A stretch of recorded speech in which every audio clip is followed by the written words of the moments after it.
Dans cette capsule spéciale du podcast Le bijou comme un bisou, je vous propose mes coups de cœur créateurs.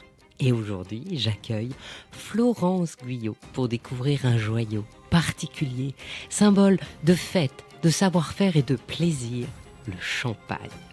Bonjour Florence. Bonjour Anne. Si je me souviens bien, ton champagne ne s'appelle pas Florence mais Marguerite. Oui, Marguerite Guyot, parce que j'ai voulu le dédier à ma grand-mère lyonnaise pour rappeler la passion familiale dans les spiritueux depuis 1857 dans ma famille. Donc c'est une manière de perpétuer les valeurs et cette authenticité dans le monde du vin. Et le dessin même de tes étiquettes est spécial. Il est spécial parce qu'il est né un peu par magie et j'aime toujours bien le raconter. Au départ, je voulais faire une étiquette ovale et à force de travail, la forme a pris place comme si c'était un pétale qui naissait. Et je pense que tout ce qui naît du cœur prend sa juste place. Les 5 pétales de la marguerite sont nés comme une destinée, voilà. C'est un petit peu tout le crescendo de saveurs et d'émotions à travers les arômes que j'ai choisis en Champagne. Alors on va commencer par le premier de tes pétales. Si je me souviens bien, il est d'une jolie couleur vert émeraude. Vert émeraude parce que c'est le symbole de l'espoir et du désir. Et comme tout naît du cœur, j'ai voulu les baptiser, chacune avec le nom d'une émotion. Donc celle-ci, c'est la première émotion. Cuvée désir en harmonie avec le pinot meunier. C'est ma cuvée la plus gourmande. Elle est florale avec des notes d'agrumes, des bulles fines et accompagne facilement l'apéritif jusqu'au dessert en passant par différentes épices. Ça dépend un petit peu des goûts.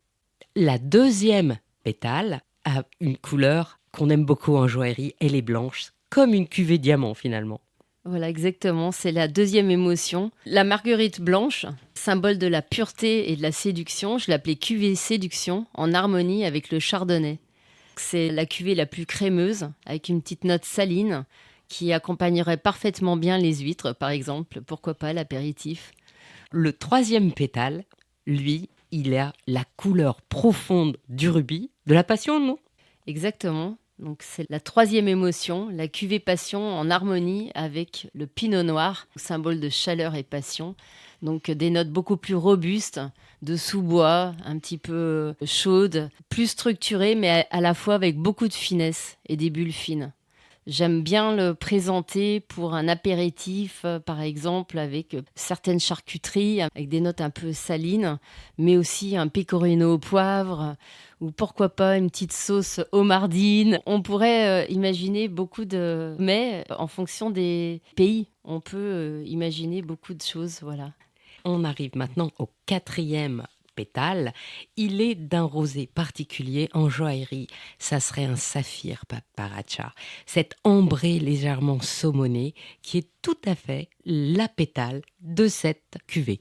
Alors, le pétale rosé brut, c'est l'assemblage des 3 cépages. Et celui-ci prend le nom d'un cocktail que j'avais créé il y a plusieurs années avec une fleur d'hibiscus qui teignait légèrement en rose le champagne brut. Et dès qu'on l'immergeait dans la flûte, toutes les bulles naissaient du cœur. Donc tout le monde avait trouvé ça tellement poétique et élégant. Mes clients à Vérone m'avaient demandé comment il s'appelait. Et puis j'étais à Vérone, je me suis dit Roméo et Juliette, pourquoi pas l'appeler la fleur de Juliette. Et puis finalement, tout le monde m'a dit mais tout le monde t'appelle Flo, la fleur c'est la tienne et je l'ai baptisée donc Fleur de Flo. J'aime bien dire que Fleur de Flo, c'est ma cuvée qui me fait beaucoup voyager à travers les épices. C'est un peu le joker. Un des artistes qui a travaillé avec moi sur la création des étiquettes était d'origine sri-lankaise. Et effectivement, mon champagne voyage aussi à travers ces différentes épices. La cuisine indienne. J'aime bien aussi les notes de coriandre, de gingembre. Ça me fait beaucoup voyager de par sa couleur et de par ses notes un petit peu aromatiques de sous-bois, de fruits rouges. Voilà, c'est très délicat, très subtil, pas du tout sucré et très minéral à la fin. Donc on pourrait vraiment parfaitement imaginer aussi un dessert, une forêt noire, une mousse au chocolat. J'aime bien dire que mes cuvées sont toutes gourmandes mais avec des arômes différentes. Voilà. Alors justement, la dernière, parce que la vignette est or, ben là c'est pas une gemme, c'est carrément de l'or liquide. C'est la Marguerite Or, c'est la cuvée extase. Donc c'est vraiment la 5e émotion, parce que c'est un millésime.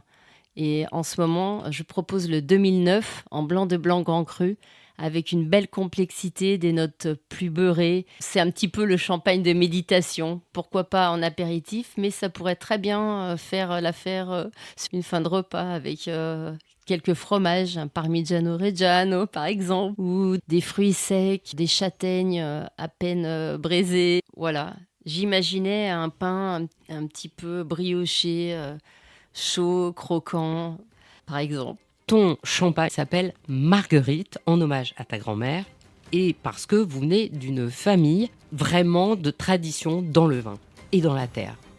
Je suis née à Lyon, dans une famille où l'on faisait des spiritueux. Mon arrière-arrière-grand-père avait breveté une recette aux 33 plantes en 1857. Et c'est amusant parce que c'est un petit peu ce que j'ai finalement fait en Champagne. C'est comme si j'avais eu la chance de pouvoir créer une marque de champagne à travers les arômes qui me plaisent. Donc je l'ai donc dédié à ma grand-mère lyonnaise, Marguerite, pour perpétuer aussi les valeurs familiales dans ce métier. Ta Marguerite a 5 pétales. Il faut prendre les 5 pétales pour un repas ? On peut, j'aime bien le suggérer parce qu'il est né comme ça du cœur. Alors j'aime bien proposer mes 5 émotions à travers mes 5 pétales d'émotions qui sont vraiment un crescendo de saveurs et d'émotions. Donc on peut très bien proposer un repas de la cuvée désir jusqu'à l'extase, c'est sûr. Donc tu as parlé de Lyon, mais ton champagne, il n'est pas en Champagne ? Ah si, bien sûr. J'ai eu la chance de pouvoir créer mon champagne à Damery avec un champenois qui me permet de participer à l'élaboration de mon champagne pour vraiment donner un goût, pour lui donner vraiment une personnalité. Marguerite prend racine à Damery, en plein cœur de la Champagne, dans la vallée de la Marne. En quoi ton champagne, Marguerite, est-il un joyau champenois ? J'ai voulu faire des champagnes où l'on sent vraiment les arômes. Et pour avoir des arômes expressifs et de la gourmandise, eh bien, je trouvais qu'il fallait les laisser dormir un peu plus longtemps en cave. Du coup, j'ai des champagnes qui ont des vendanges déjà de quelques années, au moins 5 ans. Et ce qui permet vraiment d'avoir des arômes subtils et des dates de dégorgement qui sont aussi assez longues.